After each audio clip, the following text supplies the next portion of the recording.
Continuamos con la clase número 5 correspondiente a la unidad número 2. En esta oportunidad analizaremos las señales analógicas y las señales digitales. La próxima clase ampliaremos sobre el sistema binario y una breve historia de la tecnología digital. Comenzaremos definiendo entonces qué son las señales analógicas. Bueno, son las señales que generan o que se generan por algún tipo de fenómeno electromagnético y podemos representarlas en una función matemática continua, como vemos la gráfica que está debajo. En el eje de ordenadas vamos a ver la amplitud, en este caso los voltajes, y en el eje de abscisas vamos a ver el tiempo en el que se da, por ejemplo, una onda sinusoidal correspondiente a una señal analógica.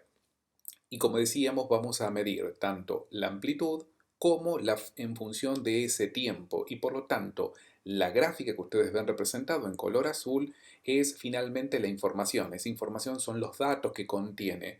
Cada uno de esos puntos contienen datos que finalmente nos están representando la señal analógica que nosotros queremos analizar. Para profundizar en este sentido, podemos comparar una señal eléctrica, en este caso de corriente alterna, en donde nosotros podemos ver cómo esa señal, es decir, los voltajes, varían en función del tiempo. Si yo quiero medir, por ejemplo, este punto que acabo de indicar, será un voltaje en un determinado momento de tiempo, es decir, que va a estar dado en la abscisa de tiempo. Podemos medir este punto y este punto. Como verán ustedes, en este caso tenemos tantos valores positivos como valores negativos. Todo lo contrario ocurre en la corriente continua, es decir, la corriente continua no varía en el tiempo. Si yo quisiera medir en este tiempo, podemos ponerle T sub 1, el valor del voltaje es uno determinado. Si quiero medir otro tiempo, voy a tener el mismo valor de voltaje, lo mismo va a ocurrir en un tercer tiempo. Es decir, si yo extiendo esto en varios periodos de tiempo, siempre voy a tener el mismo valor. Recordemos que para nuestros equipos, los artefactos que nosotros, por ejemplo, tenemos en nuestra casa, esos van conectados directamente a la tensión que nos provee nuestro proveedor de servicio de electricidad, 220 volt. En tanto, todos los equipamientos digitales requieren de alguna requieren en este caso de algún transformador que pueda convertir corriente alterna a corriente continua. Tanto los televisores que ustedes tienen en su casa, como también cuando nosotros tenemos que cargar nuestro celular, siempre vamos a recurrir a un transformador que nos pueda pasar, como decía, de la corriente alterna a la corriente continua. Las señales, los aparatos digitales requieren de que esa tensión no varíe con respecto al tiempo. Y en este caso particular, tanto las magnitudes físicas como por ejemplo las eléctricas las vamos a medir en estas tres variables, la tensión, la frecuencia y la intensidad. Si nosotros vemos, por ejemplo, nuestro, nuestro cargador de batería de celular, vamos a observar que, por ejemplo, la entrada, es decir, lo que viene de la corriente alterna es 110, 220 volt. Recordemos que en la Argentina la magnitud de tensión es 220 volt, en cambio en los Estados Unidos es de 110 volt.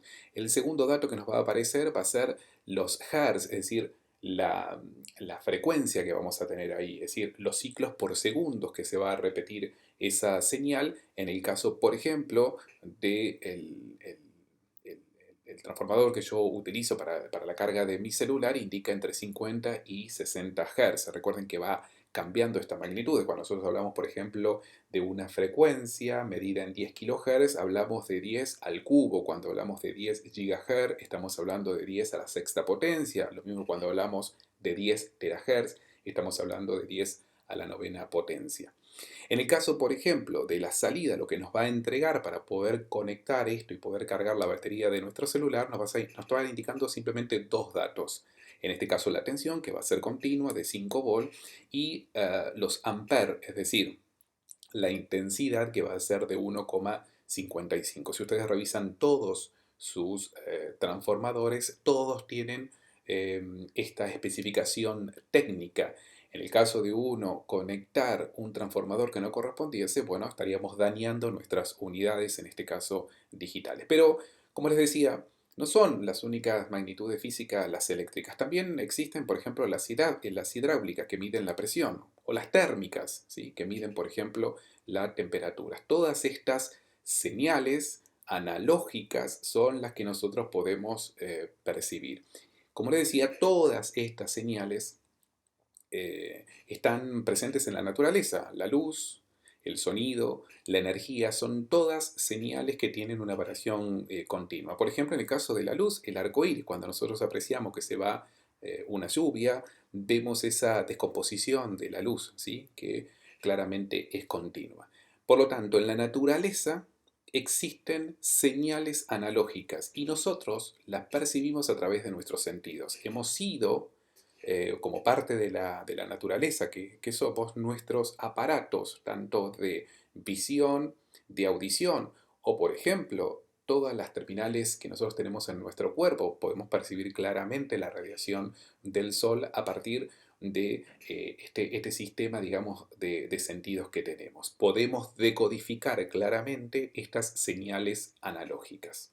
Ahora bien, volvamos al gráfico que veíamos en el primero de los videos que nos representaba Shannon en su teoría matemática de la comunicación. Decíamos, teníamos un emisor, tenemos un receptor, una señal, pero hay una fuente de ruido, ese ruido blanco, que hará que se modifique la señal que va a recibir el receptor. Vamos a analizar entonces un sistema en particular, en este caso el sistema radiofónico, en donde vamos a ver, en este caso, a un locutor, una sala ¿cómo se llama?, de edición, bueno, el sistema de transmisión y finalmente la recepción, por ejemplo, en los hogares. Si nosotros observamos la gráfica, es tanto válida para el sistema de radio como para el sistema de televisión, vamos a observar que también en la televisión vamos a necesitar un control. El control que va a tener la televisión será doble, porque vamos a tener por un lado el audio, pero por el otro vamos a tener la imagen. Vamos a tener también una planta transmisora y vamos a tener también los aparatos que van a poder reproducir esa señal, que son los televisores, en este caso hogareño. Como podemos apreciar en la figura, y está marcado en rojo, vamos a encontrar lo que nosotros hemos denominado los distintos dispositivos. ¿Se acuerdan que en una de las primeras clases analizábamos dispositivos por un lado y por el otro lado sistemas tecnológicos? Bien, cuando nosotros definimos las tecnologías de la información, estas tecnologías que decíamos nosotros son digitales, se acuerdan que dos de las acciones que se podían hacer eran almacenar y editar. Al principio de la radio y de la televisión, si ustedes se fijan en la fotografía primera de la radio, vemos a muchas personas. No existía la posibilidad de almacenar y de editar. Por lo tanto, toda la transmisión era en vivo. Tanto los efectos sonoros que se hacían en la radio o la posibilidad de que hubiese música, debían estar las bandas en vivo para poder tocar. Las orquestas estaban en distintos estudios y, y esto permitía que hubiese música a partir de la radio. Pero en un principio, tanto en la radio como en el sistema de televisión, no existía esta posibilidad de almacenar y de editar justamente señales. Luego, obviamente, aparecieron estos dispositivos que ustedes ven aquí abajo, lo que se llama la cinta sin fin, que es una cinta magnética, lo mismo que luego las caseteras y obviamente el cassette, tanto el cassette de audio como el cassette de televisión, que tenían un problema, como en realidad es una cinta y es una cinta en donde se acomodan de una determinada manera los átomos. Si nosotros esto lo acercábamos a un parlante, que en definitiva el parlante tiene un campo magnético, alteraba la distribución propia que tenía esa distribución en la cinta magnética y por lo tanto borraba el contenido que tenía la cinta magnética. Como estamos viendo aquí entonces, decíamos al principio, estamos hablando de los medios masivos de comunicación, aquello que tildábamos en un momento como viejos medios. Ahora bien, vamos a analizar qué es lo que ocurre entonces con las señales analógicas. Como ustedes ven, le hemos marcado con dos flechitas rojas, tanto el locutor que está hablando frente a un micrófono y luego vamos a ver una de las jóvenes que acerca su oído para poder escuchar en la radio. En definitiva, el locutor lo que hace es está emitiendo una onda de presión sonora. Si ustedes en este momento ponen su palma de la mano frente a su boca y hablan, van a ver que hay una presión sonora que ustedes ejercen. Es decir, nuestro aparato de fonación a través de los pulmones pasa aire por nuestras cuerdas vocales, proyectamos la voz y obviamente si estamos en un auditorium, las primeras personas nos van a poder escuchar, pero seguramente las últimas no nos van a poder escuchar. Por lo tanto, deberemos recurrir a algún artefacto, en este caso un micrófono, y luego algún tipo de amplificación para que nos puedan escuchar, por ejemplo, un auditorio completo. ¿Qué es lo que ocurre técnicamente en un micrófono? Bueno, simplemente esto. Hay una señal acústica que pega sobre en este caso, una pequeña, eh, una pequeña bobina.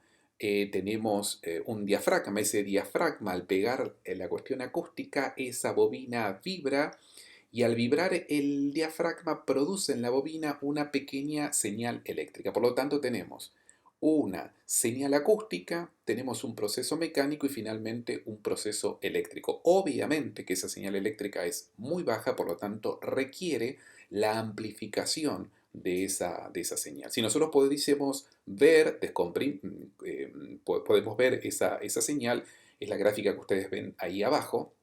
Lo que está marcado en rojo es lo que se llama el rango dinámico que tiene un micrófono. Cuando nosotros pasamos ese rango dinámico, decimos que saturamos una determinada señal.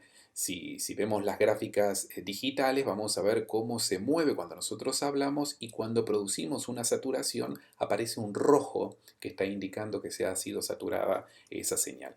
Si podemos ampliar, es decir, descomprimir esa señal, veríamos una gráfica parecida a esto. Vemos una cantidad de información que se produce a lo largo del tiempo y esa información, como decíamos, son voltajes a lo largo de un determinado tiempo, a lo largo de una determinada frecuencia.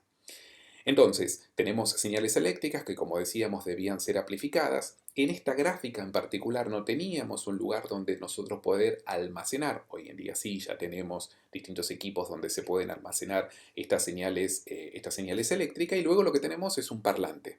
El parlante cumple la misma función, solamente que a la inversa es un micrófono, podríamos decir, de manera bastante burda, es lo inverso a un micrófono donde vamos a convertir en este caso, eh, mil disculpas con la proyección de la señal, decíamos, vamos a convertir en este caso la señal, esos pulsos eléctricos, a pulsos mecánicos y finalmente a ondas de frecuencia acústica que nuestro sistema, nuestro aparato ¿cómo se llama?, de audición va a poder comprender. ¿Sí? Las señales entonces analógicas pasan por un proceso acústico, mecánico y nuevamente eléctrico.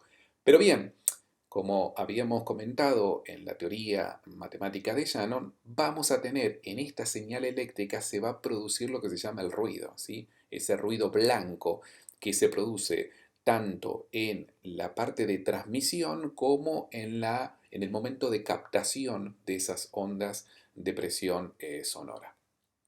Podemos analizar para cualquiera de los casos tanto el sistema radial como el sistema telefónico. Funciona de la misma manera. El sistema telefónico o, por ejemplo, como decíamos, eh, el sistema televisivo.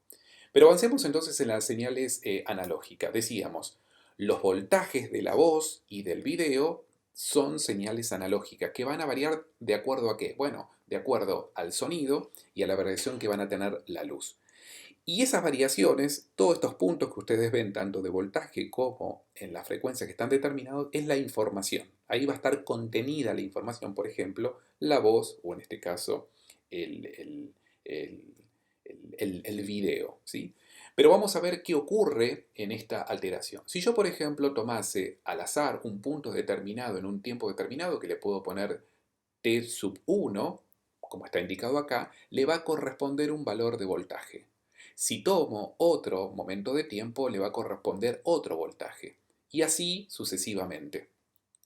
¿Qué ocurre con esto? Bueno, a cada frecuencia un determinado voltaje. Si nosotros lo hacemos de infinito, es decir, hacemos porción por porción, podemos hacer una descripción de cada uno de los voltajes que encontramos para cada una de las frecuencias. Recordemos que los voltajes de la voz son señales analógicas que varían de acuerdo al sonido que nosotros hemos captado. Una breve, una breve digresión en esto. Está vinculado a lo que decíamos anteriormente, que son estos aparatos que en un momento nos permitían almacenar esta información para poder editarla y luego poder emitirla. Lo que ustedes ven indicado ahí abajo son los decibelímetros, ¿sí? Que nos permiten medir los decibeles. Recuerden, estos aparatos eléctricos miden magnitudes eléctricas y yo lo que necesito ver para que no se sature una determinada señal, necesito ver la presión sonora. Y esa presión sonora se miden en decibeles. Y si ustedes van hoy en día a una radio profesional, van a encontrar en la mesa en donde se hace ¿cómo se llama? La edición, van a encontrar estos decibelímetros. Hoy existen ya los decibelímetros digitales, es decir, que se miden a partir de gráficas en particular para ver dónde satura una señal y en qué niveles de decibeles, nos encontramos. Pero volvamos nuevamente a las señales analógicas y a lo que estábamos analizando nosotros. Decíamos, tenemos ondas de presión que impactan, en este caso, sobre un diafragma. Ese diafragma comienza a vibrar, se produce sobre la bobina unas determinadas señales que vamos a necesitar, como decíamos, poder amplificarlas, y esas ondas eléctricas que van a ser transmitidas van a estar eh, vinculadas a ruido que son propias tanto del sistema de transmisión, por ejemplo, las antenas o los cables, cuando si analizamos el sistema telefónico, y esto va a producir sobre la señal que ustedes están viendo, se produce esto, ¿sí? Se produce como un enmascaramiento de esa misma señal producto de la señal original más ese ruido que se le adosa. Esto, como podemos ver, son las señales analógicas, ¿sí? Señales que, volvemos a repetir, son las señales que están presentes en la naturaleza y nosotros como parte de esa naturaleza tenemos un sistema de percepción que podemos captar esas señales analógicas. Vamos a analizar ahora las señales digitales y le voy a pedir que por favor observen a esta niña.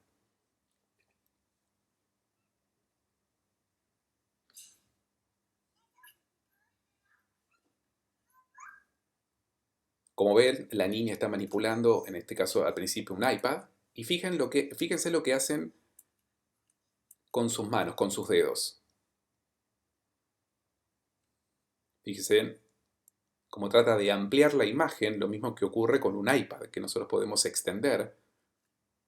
Fíjense lo que hace también nuevamente ahí. Trata de reproducir aquello que ha aprendido, en este caso, con respecto al iPad. Fíjense en el dedo, ¿sí? Fíjense lo que ocurre. ¿Se acuerdan que nosotros hablábamos de la revolución digital? Y fíjese que en un momento ella presiona sobre su pierna para saber si hay un problema en este caso en la revista, o hay un problema en su dedo, que es la que no se activa.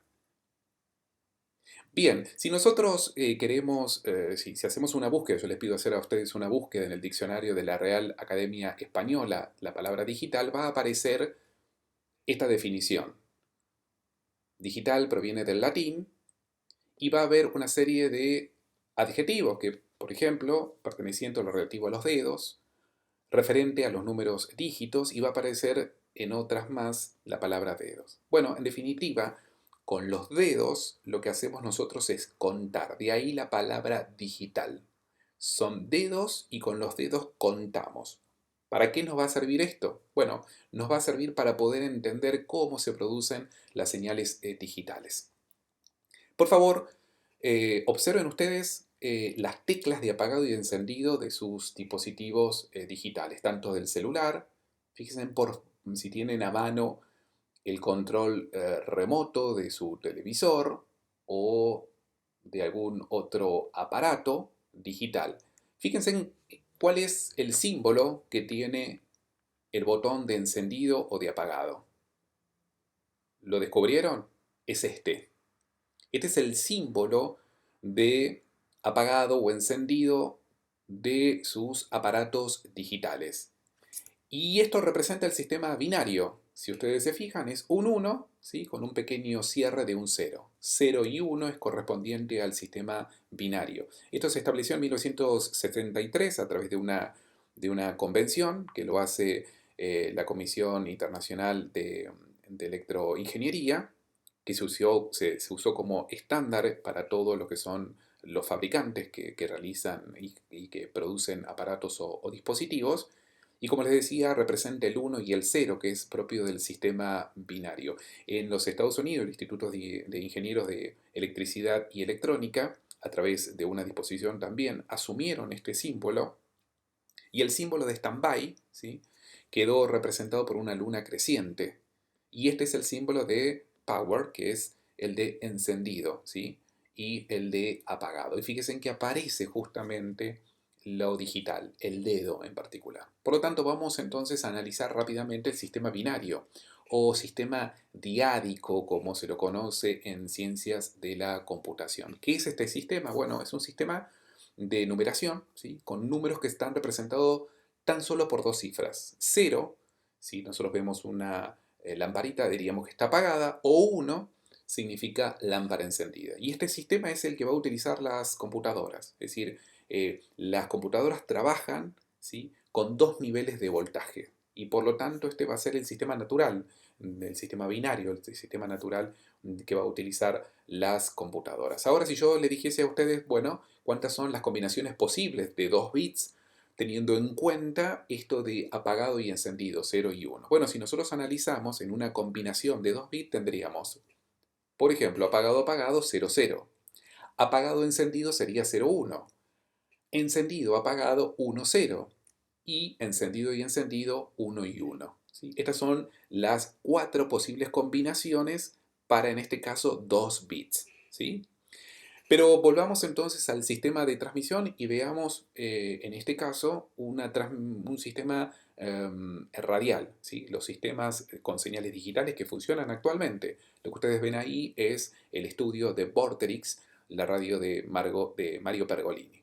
Bien, vuelve a hacer lo mismo él ante un micrófono, como decíamos. Hay una señal que es acústica, que va a golpear, va a generar una señal eléctrica, pero en el caso de los sistemas digitales lo que vamos a encontrar es lo que se llama un conversor analógico digital. Es decir, va a convertir esa señal analógica, como decíamos, esa señal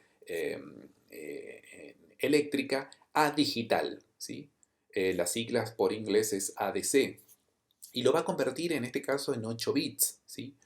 Esos 8 bits, que son en definitiva, como decíamos, ceros y unos que van a estar representados, es lo que finalmente se va a almacenar en un determinado dispositivo. En este caso un MP3, un CD o una computadora. Algo que no aclaré, el simbolito de ese triángulo que ustedes ven ahí corresponde a la simbología de amplificación, ¿sí? Cuando el micrófono crea esas señales eléctricas son muy bajas esas señales, por lo tanto deben ser amplificadas. Entonces, de nuevo, tenemos esa señal amplificada, tenemos un conversor, ese conversor es analógico digital, ese conversor está, por ejemplo, en nuestros teléfonos celulares, ¿sí? Cuando nosotros hablamos ya está esa unidad incorporada dentro de los teléfonos, de nuestros smartphones, ¿sí?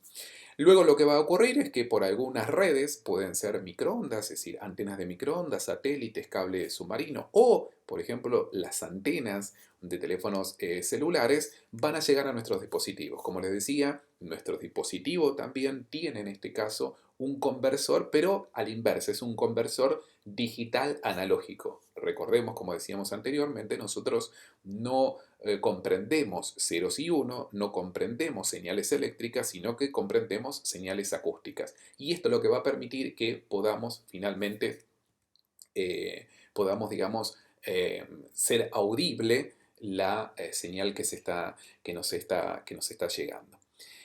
Como les decía, los voltajes de voz y de videos son señales analógicas que van a variar de acuerdo al sonido y a la variación de la luz, como comentábamos anteriormente. Y esas variaciones van a ser las que van a contener la información de lo que se está transmitiendo. Nuevamente vamos a la gráfica en donde vemos esta señal y vamos a comprender entonces qué pasa en los sistemas digitales. Tenemos voltaje y tenemos frecuencia. Bien, para este primer punto que yo voy a tomar acá, vamos a decir que tenemos 0 voltaje, ¿sí?, en un tiempo determinado. Tomo un segundo punto, tomo un tercer punto, un cuarto punto y un quinto punto. Bien, si yo digo a este tiempo determinado, ¿cuál es el voltaje? Bueno, puedo decir que es 1. A este segundo tiempo, ¿cuál es el voltaje? Bueno, son 2 volts. En este tiempo, ¿cuál es el voltaje? Vamos a decir que es 3. Y si nosotros vamos a la próxima magnitud, vamos a ver que es la misma, por lo tanto, a un tiempo determinado va a estar representado un 2, ¿sí? En el caso de un sistema binario, que es el que nosotros vamos a manejar, sistema binario de 8 bits, bueno, ¿cómo va a estar representado esto? Si ustedes ven la gráfica, la señal queda representado por ceros y 1. Si yo le preguntase a ustedes si es la misma señal que se representa, ustedes me dirán que es parecida, pero no es la misma. Claramente después hay atenuadores y hay una serie de elementos, pero la idea no es complicarlos con eso, sino que puedan entender la lógica de una señal digital. En este sistema binario de 8 bits, por ejemplo, el 0 se va a representar con 0000, será el número 0. Para el número 1 quedará representado de esta manera. Para el número 2, de esta manera. El voltaje número 3 quedará representado de esta manera y el 2, como ya hemos visto, será este. En definitiva, ¿qué es lo que se va a imprimir en la unidad que nosotros tenemos? Es una gráfica parecida a esto, ¿sí? La computadora lo que lee son ceros y unos. Volviendo nuevamente a nuestra señal analógica, como vimos anteriormente, lo que se produce acá es una conversión de analógico a digital, 8 bits, y en el caso, por ejemplo, de esta radio en particular, esto va directamente a la antena de celular, ¿sí?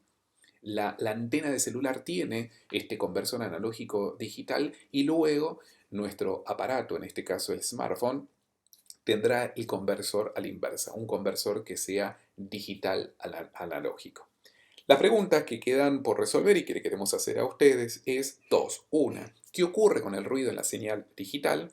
Y segundo, ¿cuál de los dos sistemas es mejor? ¿El analógico o el digital? ¿Sí? Estas dos preguntas las vamos a analizar y las vamos a contestar en la próxima clase, donde además vamos a analizar el sistema binario, esta breve historia de la tecnología digital para entender cómo funcionan las computadoras y de ahí cómo se dio esto que llamamos hoy en día Internet y obviamente la web. Muchas gracias.